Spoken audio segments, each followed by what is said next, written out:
کۆمەڵێ ملحید پرسیارەکەن ئەڵێن ئایا خوا ئەتوانێ خوایەکی تری وەکو خۆی دروستکە؟ هەر لە سەرەتایە پرسیارەکە غەڵەتە، پرسیارێکی سەقەتە، سەقەت هی مێشکێکی سەقەتیشە، چونکە ئەوە دروستیشی کرد هەر مەخلوق نییە. مادام لە پێشا بوونی نەبووە الله جل جلاله هێنێتە بوون کەواتە هەر مەخلوق. و ابن عباس فەرمێ کوڕ و تەلەبە و کەسوکاری شەیطان کۆبوونەوە لە ئیبلیس خۆی، لە شەیطان خۆی. وتیان باشە بۆچی کە عالمێک ئەمرێ زۆر دڵخۆشە بی، بەڵام کە عابیدێک ئەمرێ هیچ دڵخۆش نی بەو شێوەی ئەو کەمتر دڵخۆشی. وتی وەرن با پیشانتان بم بۆ خۆیان خستە شێوەی ئینسانەوە و چوون بۆ لای عابیدێک، خواپەرستێک. شەیطانەکان هەمویان لەگەڵیە. چیە بەردەم عابیدەکە دانیشت، وتی ئەی عابید پرسیارێکمێ، وتی فەرموو. ئی خوا ئەتوانێ خوایەکی تری وەکو خۆی دروستکە؟ وتی نازانم. جا ئەثەرەکە فەرمێ شکی کرد لە قودرەتی ئەڵڵایە و کافر بوو.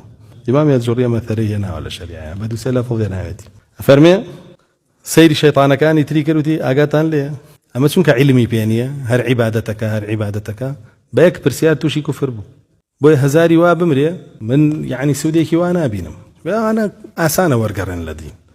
دیوەرن با بڕین بۆ لای عالیمێکە. فەرمێت چوو عالیمێکی دۆزیەوە، زانایەکی دۆزی، خۆی خستە شێوەی ئینسانەوە لەگەڵ شەیطانەکانەوە لە بەردەمیا دانیشتن. وتی هاتوون پرسیارێک لێکم، وتی فەرموو، وتی ئایا خوا ئەتوانێ خوایەکی تری وەکو خۆی دروستکە؟